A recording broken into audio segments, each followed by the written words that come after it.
Hi, welcome to SBR.TV. I'm Peter Loshak, and I'm very excited for this week. This is week 5 in college football, and this is the first week in college football where we can start looking at meaningful and predictive same-year stats with Justin7 and his model, and a statistical model that he's going to share with us and talk to us about as the year goes on and everything. And, of course, give us some of the picks that it spits out. So I'm very excited to see all this in action. Justin7, you're with us. Are you as excited as I am for week 5? Week 5 is actually the best week of the year for me. Really? Well, how accurate is this model? I mean, how good is it? How'd you do with it last year? Well, I'll just tell you, my model is the shit. It is the Mac Daddy. It is awesome.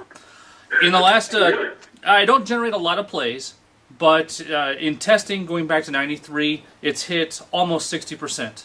Last year was a little bit of an anomaly. It hit, I think it went 9-2, which was just retarded. But if I hit 50, if I hit 55% long term, I'm happy.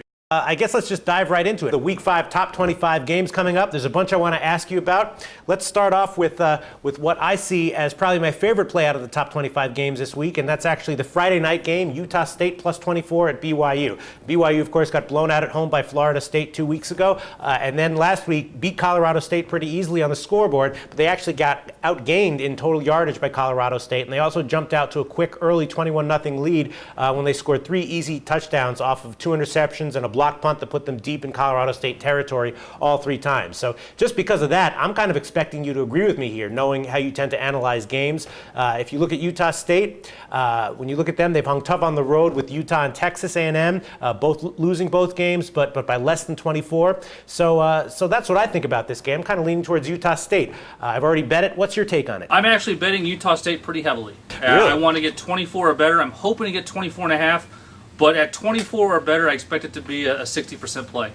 Really? So is this one of your plays that your model is spitting out as having good value? This is a computer play. Wow. So you were at all impressed that I also picked this as my best top 25 game of the week? You're definitely on the sharp side, Pete. I'm impressed by it. I'm impressed by myself. You know this poster Taco Max on SBR? He told me to stop being so smug, when I make a good pick or when you tell me I'm on the sharp side. Taco Max, back off.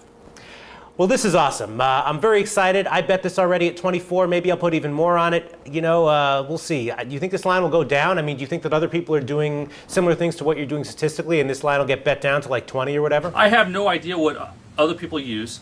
I would be very surprised if this went down to 20. If I'm looking at the prices here, right now it's creeping towards 24.5. So it would not actually, I see a 24.5 in Las Vegas at the Venetian. But you see, Hilton is dealing at a 23.5, and Hilton is actually Hilton is the Pinnacle Sports of Las Vegas. They're the sharpest book. So, you might get some rogue 24.5s, but I expect this to close at 23.5. Okay, well, let's get on to the other top 25 games that I wanted to ask you about. The first thing that struck me about this week is that there's 2 top 25 teams that have pitched shutouts for 2 weeks in a row, Ohio State and Oklahoma, and they did it against some reasonable offenses, too. So I'm wondering what we can take of that. Ohio State, of course, is known for having a very tough defense. Oklahoma's not, and that could be scary if their D really is that good to go along with their normally explosive offense. So let's start with Ohio State and Indiana. Ohio State is about a 17-point favorite on the road. Indiana was able to move the ball pretty well last week against Michigan, though. So how likely do you think that Ohio State is to have another shutout day here on defense? And what do you think about this line of Ohio State as a huge road favorite? Indiana has a very potent offense. Indiana is underrated. People, when I ask you, what do you think of Indiana, not looking at this year's games, what do you think of Indiana football? What's the first thing that comes to your mind? First thing that comes to mind is they suck. Yes, exactly.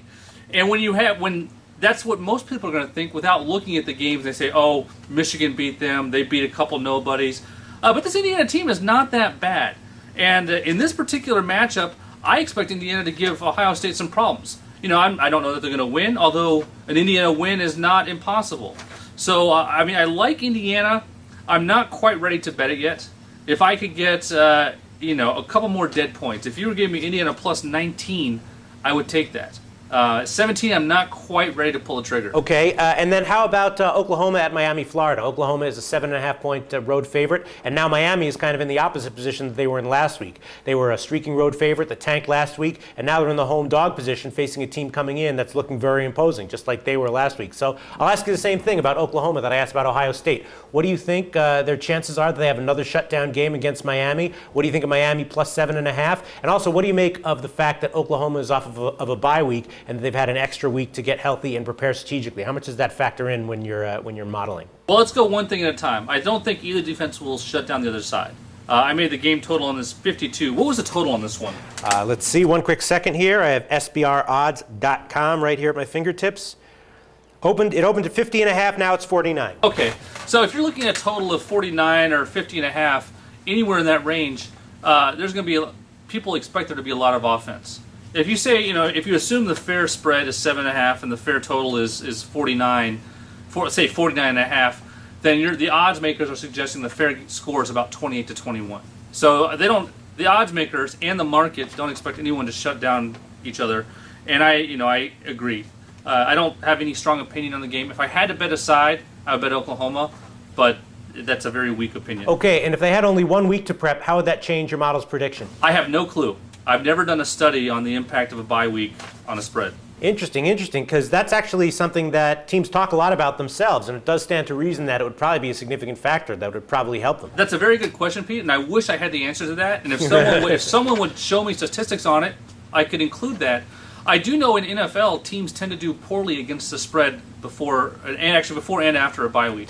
Okay, well, we might revisit this later in some capacity. And then finally, let's talk about what's probably the biggest game on the card, which is USC at Cal. USC is about a 5-point road favorite. Of course, Cal is off of an awful blowout loss to Oregon. USC is looking good, but not quite dominant. There's a few things to note about this game and to be aware of. First of all, USC lost their short yardage specialist running back last week, and that's not great. And they also might be having some issues at linebacker. And I'm going to quote a poster from SBR who made a summarizing post about it in a pretty good thread started by Fishhead on SBR Forum. This poster is CK, and he actually went to USC, and here's what he has to say. He goes, pretty worried about SC's linebacker situation. Malcolm Smith is probably out. His backup Jordan Campbell sprained his ankle, and the third-string backup hurt his back. Looks like SC is going to play backup safety Shane Horton at linebacker, who's good but very raw. Not much depth at linebacker to start this season. So that's not looking too good for USC. California had their blowout loss, but one interesting thing that did happen is that they actually had a blowout loss like that in 2007, and it pretty much ruined their year. And they're very aware of that right now, and they're determined not to let that happen again. And here's a quote that sort of sums up their attitude right now from senior left tackle Mike Tepper. He goes, this is Mike Tepper. He goes, we've got to come back from this, left tackle Mike Tepper said. We don't want another 2007 season, which we will not have. We will not have that.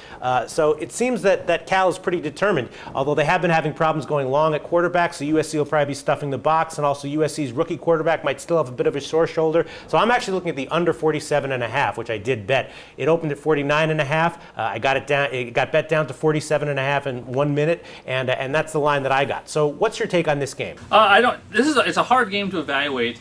When you have very inconsistent performances, you have California looking great, then you have them looking like a completely different team. It's inconsistent performances, and it makes it harder to evaluate how a team will go forward. My best take on it, I made USC about a touchdown favorite. The total was in the same line. So I don't feel strong enough to bet to either side of this game. There you go. I think people are sort of leaning towards Cal in this one, but we'll see. I'm liking the under 47.5, not a huge amount, but a little bit, and I'm not taking a side. So are there any other games this upcoming week, top 25 or bottom of the barrel, that you'd care to give us that your kick-ass model recommends? I find it much easier to find value in the bottom of the barrel. And speaking of the bottom of the barrel, I like New Mexico plus 35.5 and UL Monroe, not quite the bottom of the barrel, but I play them at anything less than -7. Really? New Mexico, I've actually seen some posters at SBR mention New Mexico as an auto fade this year. I do know they're also 0-4 ATS so far, but you like them this week. We'll see. I guess that's about it. Okay, I guess that's it for our first exciting week of having access to your model. Can SBR posters post questions about it if they have any? You can certainly post them. I'm not going to give out a lot of specifics because, this is worth a lot of money to me. Right.